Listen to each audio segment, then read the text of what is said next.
Let's talk now about the current doctors' strike.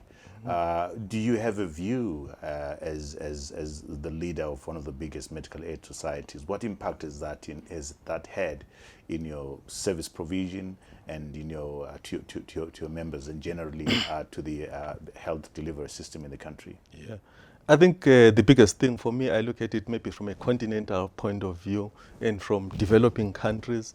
The challenges that we face are quite common in the developing countries. And we know the current dispute is about remuneration. And in Africa generally, there are challenges in terms of remuneration. I was looking at some study that was done last year about remuneration across Africa. Around us, you're talking 1,500 US dollars for the doctor. You're talking about your Malawi, your Lesotho's, Swaziland, and countries like that. South Africa a bit higher, maybe 3.4. That's in US dollars. But the rest of the continent, the figures are really shocking.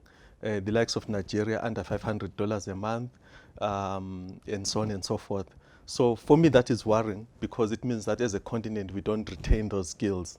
And what it calls for is, I think, all of us in the industry as leadership to look for solutions to make sure that we progress in terms of health. So Nigeria, $500 US a month, and Zimbabwe, where does Zimbabwe well, stand? Zimbabwe, I think we all know the figures, and now a bit difficult because of the movement of the currency. Right. So it would be misleading for me to quote any figure at this point. But you know, when things were stable in dollarization, I think we're stacking up more or less where the other SADC countries are, around about 1.2, 1.5. But there are also countries that you'd have expected better, like Egypt. Egypt has got one of the lowest on the continent. What could that number be? It's pretty low, under 500 actually. Yeah. Okay. So for me, I think we need as industry leaders to start looking for solutions to solve that. What could be the solutions to solving that? I think it's more mainly getting our governments to invest more in health. Like for example, if you look at Zimbabwe, in fact, as Africa, we've been guided by the Abuja Declaration. 15% of our budget allocations should go to health. But in the recent years, we seem to be going up and up. But you know, with the recent budget reallocation early this year, we're down to like 7%. Which is unacceptable. Yeah. So I think it's encouraging us to actually put more money in health as a country, as a nation. Some of it will come from our own pockets because when we talk about medical aids, it's people actually deciding that I want to save for my health. So it's bringing that awareness because if we can't raise that money, be it in the private sector or public sector, then we won't retain those skills. And as they say, a nation that can't take care of the health of its people is a dying nation. Right.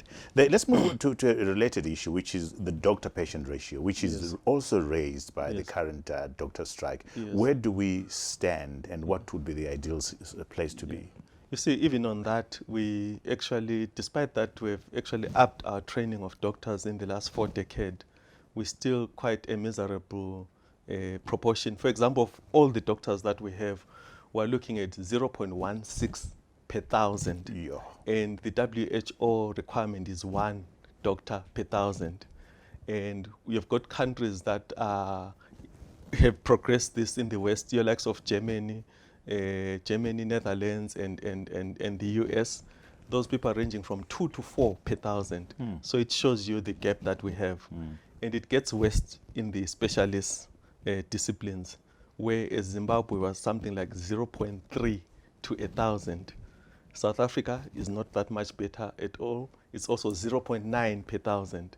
And yet there are countries like Turkey and Chile who are already on, 0.09, not 0.9 for South Africa, and 0.03 for us. For Zimbabwe.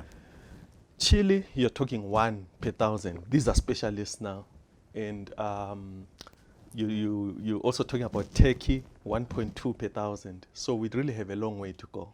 And this is all because of the underinvestment by government into the health infrastructure and the training of doctors and nurses and that kind of stuff. But I would also think the brain drain from our continent into those places. Right. There are a lot of African doctors that are practicing in Canada, Europe, Australia, and so on and so forth.